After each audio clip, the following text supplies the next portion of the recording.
Hi everyone, I'm Tavi Nasir, and this is Leadership Biz Cafe, a podcast that explores some of the challenges and opportunities leaders face in today's increasingly complex, fast-paced, and interconnected global market.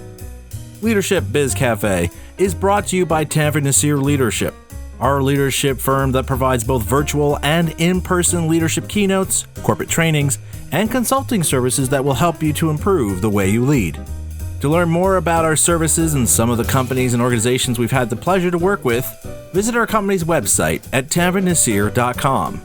And while you're there, check out my award-winning, internationally acclaimed leadership blog as well. And with that, it's time for me to brew up another Leadership Espresso Shot.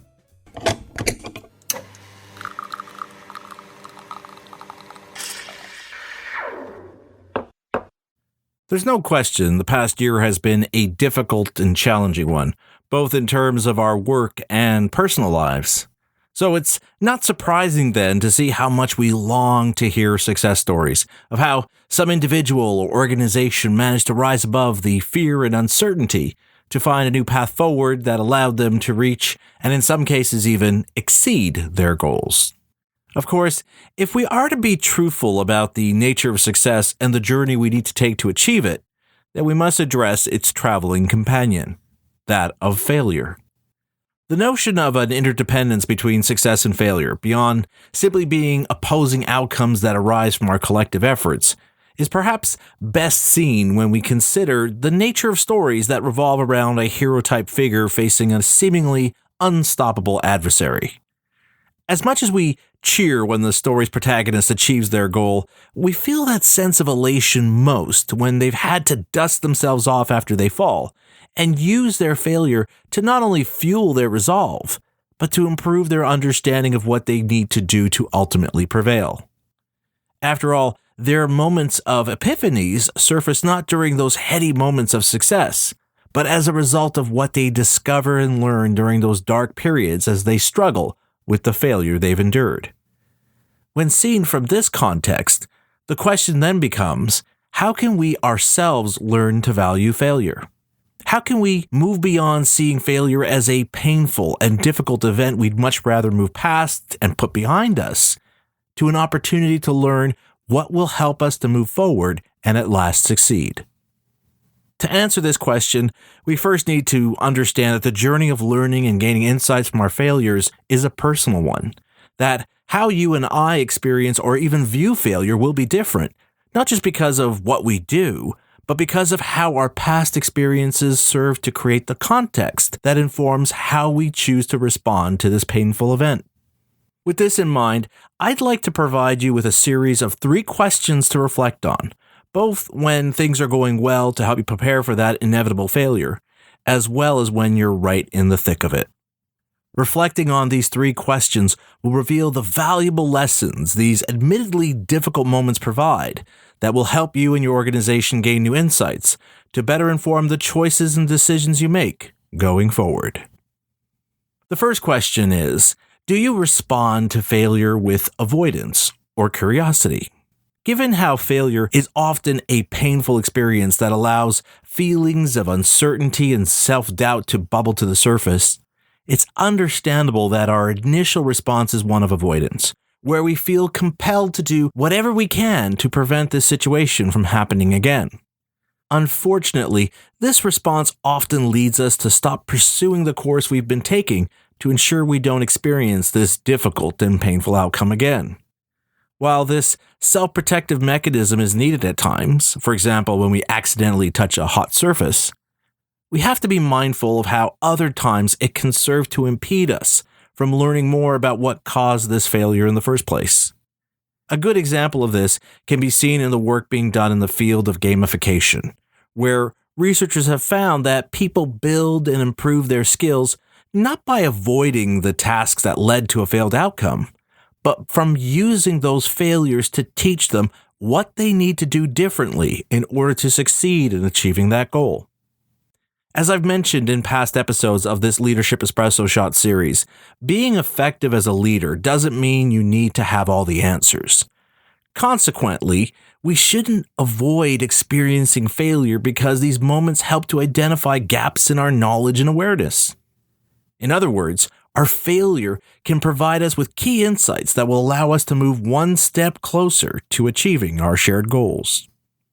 The second question I want to encourage you to reflect on in terms of how you approach failure through your leadership is, do you view failure as being a sign of weakness?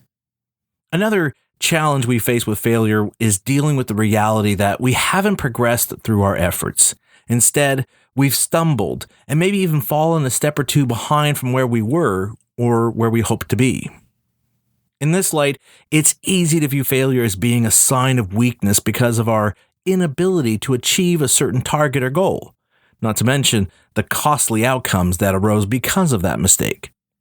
And yet the reality is that our failure can provide us with some unique insights and understandings of what's truly required from us to ultimately be successful in our efforts.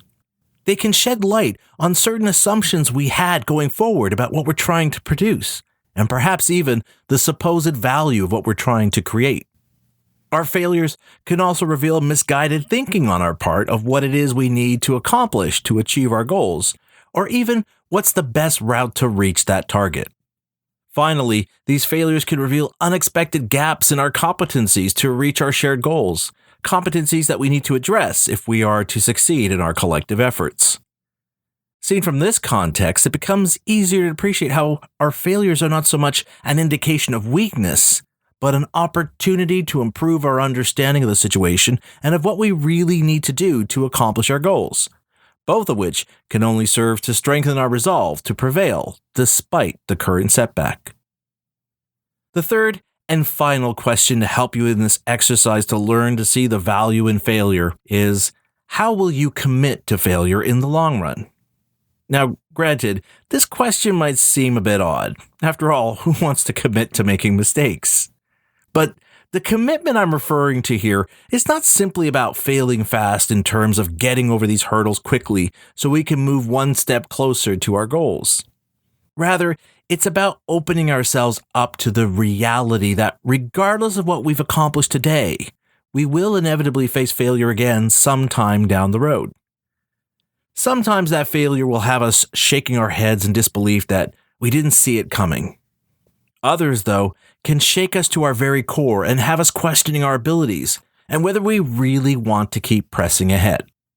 Regardless of the severity, what we need to do is be honest with ourselves and with those we lead that a time may come where we might falter, but that failure won't shake our commitment to accepting this as part of the journey that we need to undergo to achieve our shared purpose.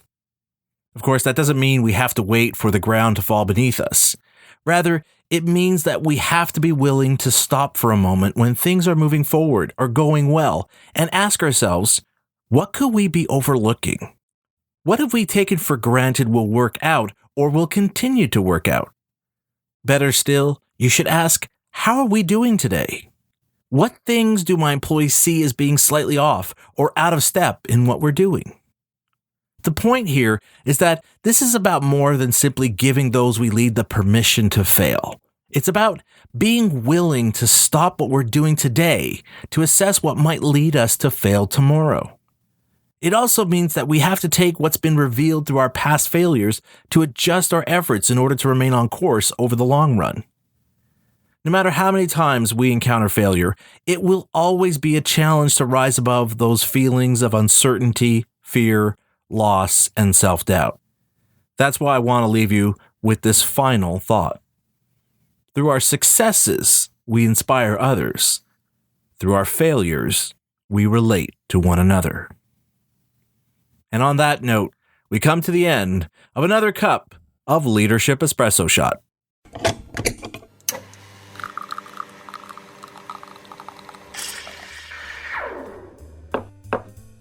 I've heard from many listeners lately about how much they're enjoying these Leadership Espresso Shot episodes, and I sincerely hope this one encourages you to reflect on your past experiences with failure and the stories you tell others and yourself about them. In fact, I'd love to hear both those stories and what you've learned from them going forward.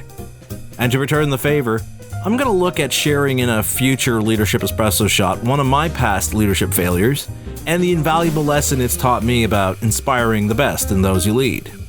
Until then, If you enjoyed learning about this or other insights I've discussed here on my leadership podcast, and you'd be interested in having me share them with your employees, I'd like to invite you to fill out the contact form on our website at tanvernasir.com so we can start that discussion. You can also check out my speaking page on our company website to learn more about my speaking services and the kinds of topics I cover. In the meantime, I'd like to encourage you to share this or other episodes of my podcast with your colleagues and employees. The easiest way to do this is to simply share a link to my show's podcast page at tanvernasir.com/LBC. And don't forget to subscribe, rate, and review my leadership podcast on your preferred podcast platform. And with that, I'm Tanvir Nasir, and you've been listening to Leadership Biz Cafe.